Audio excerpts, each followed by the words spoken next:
अपने तबस्सुम टॉकीज को जरूर कीजिए सब्सक्राइब और बेल आइकन दबाना ना भूलिएगा।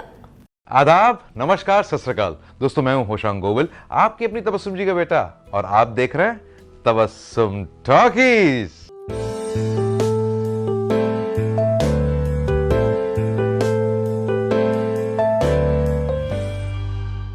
दुख से हारा जो बेचारा सुख के साए। चुप शाणे, चालू पांडे के साथ चालूगिरी मत कर। हम दोनों भाई पुलिस से छुपते फिर रहे हैं और आप यहां बैठे नेतागिरी कर रहे हैं। दोस्तों, आज जिस एक्टर के बारे में मैं आपको बताने वाला हूं, उन्होंने अपनी पूरी जिंदगी में छोटे छोटे रोल किए।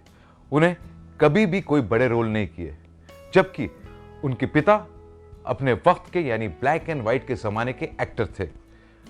उनके बड़े भाई आज के मशहूर प्रोड्यूसर और डायरेक्टर हैं, और वो हैं द वेरी स्मार्ट आनंद बलराज विज। रावण के 10 चेहरे थे, मेरे हैं 100। जो मेरी असलियत पहचानने की कोशिश करेगा, मैं उसकी असलियत पूरी बिगाड़ दूंगा। Let's go. खुशियां मिले चार हम हो, हर हाल में मुस्कुराना। 21 सितंबर 1956 में पैदा हुए थे आनंद मुंबई में। उनके पिता अपने वक्त के ब्लैक एंड व्हाइट जमाने के एक्टर थे और उनका नाम था बलराज विज। उनके बड़े भाई हैं दीपक बलराज विज, जो आज के मशहूर प्रोड्यूसर और डायरेक्टर हैं। और आनंद को सब प्यार से एंडी बुलाते हैं। एंडी ने अपनी पढ़ाई लिखाई की मुंबई में। घर का माहौल फिल्मी था, इसलिए बहुत छोटी उम्र में एंडी ने डिसाइड कर लिया था कि वो फिल्मों में एक्टर ही बनेंगे, और उन्होंने एक्टर बनने के लिए स्ट्रगल शुरू कर दी। 1972 में उनकी मेहनत रंग लाई जब मशहूर प्रोड्यूसर, डायरेक्टर, राइटर और एक्टर IS जौहर ने उन्हें एक फिल्म के लिए साइन कर लिया 1972 में, और उस फिल्म का नाम था आगे बढ़ो। सुनो, चांदनी रात है, थोड़ी देर यहीं आराम कर लें। ठीक है, तो तुम यहाँ और मैं वहां। दोस्तों, 1973 में एक फिल्म अनाउंस हुई जिसमें एंडी मेन हीरो का रोल कर रहे थे। फिल्म का नाम था राजू मेरा नाम, लेकिन अफसोस वो फिल्म शेल्फ हो गई। इसके बाद एंडी को कोई ऑफर्स नहीं आई। अलबत्ता उनके बचपन के दोस्त यानी BR चोपड़ा साहब के बेटे रवि चोपड़ा की फिल्मों में उन्होंने छोटे छोटे रोल किए, और वो फिल्में थी जमीर, तुम्हारी कसम और द बर्निंग ट्रेन। ओहो, क्या बात है। अरे ये कौन है? चलो यार, चलो इधर आओ। अरे ओ प्रेमी, बम बम बम। एंडी की जबरदस्त पर्सनालिटी थी, तो एंडी ने सोचा कि फिल्मों में उन्हें अच्छे रोल नहीं मिल रहे हैं, तो क्यों ना मॉडलिंग में अपनी किस्मत आजमाएं। चुनांचे उन्होंने मॉडलिंग शुरू कर दी और कई एड कैंपेन्स किए और फैशन शोज भी किए। और इसी दौरान एक फैशन शो में धीरूभाई अंबानी ने आनंद को स्पॉट किया। वो उनकी पर्सनालिटी से बहुत इंप्रेस हुए और फौरन अपनी एक एड कैंपेन की ऑफर एंडी को धीरूभाई अंबानी ने दे दी, और उस ब्रांड का नाम था ओनली विमल, और उसमें आनंद बलराज विज के साथ थे कमलजीत सिंह और दीपक पराशर।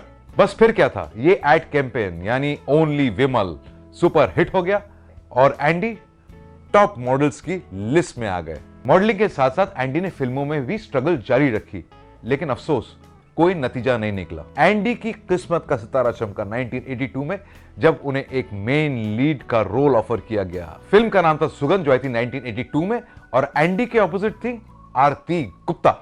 मैं समाज की परवाह नहीं करता, मैं तुमसे शादी भी कर सकता हूँ। दुनिया बहुत बड़ी है, हम कहीं और चले जाएंगे बेला। जहाँ भी जाओगे समाज नहीं छोड़ेगा। सुगंध कब आई और कब चली गई, किसी को कोई पता नहीं चला। इसके बाद एंडी ने कुछ हिंदी और साउथ की फिल्मों में भी काम किया, लेकिन अफसोस कामयाबी नहीं मिली। आहिस्ता आहिस्ता वक्त बीतता गया और एंडी इंतजार करते रहे एक अच्छे रोल का।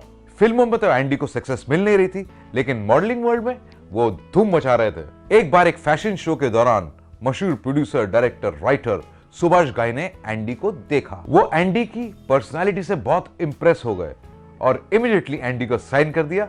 फिल्म का नाम था राम लखन, जो आई थी 1989 में। और राम लखन में एक गाना एंडी पे पिक्चराइज हुआ था जो बहुत मशहूर हुआ, और गाना कुछ ऐसा था, मैं हूं वो हीरो, हाँ हाँ हाँ हीरो। अरे मामा, अमेरिका में पूरे 12 साल डांसिंग की है मैंने, ये हिंदुस्तानी टट्टू क्या नाचेंगे मेरे साथ। Ram Lakhan super duper hit हो गई और एंडी नोटिस होने लगे, और इसके बाद उन्होंने कई फिल्मों में नेगेटिव रोल्स प्ले किए और कुछ फिल्मों में पॉजिटिव रोल्स भी किए, जैसे जमाई राजा, भाभी, डांसर और खलनायक। एक अर्जेंट रिपोर्ट। क्या है? बल्लू की मां जिंदा है, इस वक्त हमारी हिरासत में है। ये रही उसकी फाइल और फोटोग्राफ्स। एंडी ने दूसरी फिल्मों के साथ साथ अपने भाई दीपक बलराज की फिल्मों में भी काम किया, जैसे सैलाब, बॉम्ब ब्लास्ट, शिरडी के साईं बाबा और हफ्ता बंद। और हफ्ता बंद में उनके कैरेक्टर का नाम था मदन चिकना, जो बहुत मशहूर हुआ। नाम मदन चिकना। जब उसे सिगरेट जलाने की जरूरत होती है तो वो लोगों के घर जला देता है, माचिस की तीली नहीं ढूंढता। 2012 में एंडी ने एक फिल्म अनाउंस की, पार्टनरशिप में प्रोड्यूस की और फिल्म डायरेक्ट भी की, और खुद हीरो थे। फिल्म का नाम था दाल में कुछ काला है, और इस फिल्म में उन्होंने वीना मलिक को इंट्रोड्यूस किया था, जो पाकिस्तान की मशहूर एक्ट्रेस हैं। यस मी। तुम्हारे लिए एक बहुत बड़ा ब्रेकिंग न्यूज है ये है मेरा बैग, सूटकेस से बंधा हुआ मेरा हैंडकफ, और ये फिल्म का फुल फाइनेंस। ये फिल्म बुरी तरह फ्लॉप हो गई, और जो कुछ भी पैसा एंडी ने फिल्म में लगाया था वो सब डूब गया। एंडी को काफी नुकसान हो गया। इसी दौरान उन पे एक और मुसीबत आई। मरीन ड्राइव पे उनका एक बहुत भयंकर कार एक्सीडेंट हो गया, जिसमें उनके दोनों घुटनों में बहुत चोट आई, और काफी महीनों तक एंडी बेडरिडन हो गए। और क्योंकि उनके पास पैसे नहीं थे, उनके दोस्त सलमान खान ने उनके हॉस्पिटल के बिल चुकाए। दोस्तों, हम आपको बताएं कि एंडी ने शादी की एक मलेशियन एरोस्टेस से, उनकी एक बेटी भी है, अजूनी। लेकिन अफसोस, कुछ सालों बाद दोनों का डिवोर्स हो गया और उनकी बीवी बच्ची को लेके हांगकांग शिफ्ट हो गई। एंडी आजकल मुंबई में है और अपनी एक इवेंट मैनेजमेंट कंपनी संभालते हैं। वो आजकल एक अच्छे रोल के तलाश में है और कहते हैं कि भले ही मैं फिल्म इंडस्ट्री में कामयाब नहीं रहा, लेकिन फिल्म इंडस्ट्री मेरे दिल के बहुत करीब है। तो दोस्तों, ऐसी बातें भी मैं आपके साथ शेयर करता रहूंगा। आप देखते रहिए तबस्सुम टॉकीज, करते रहिए लाइक, शेयर और सब्सक्राइब।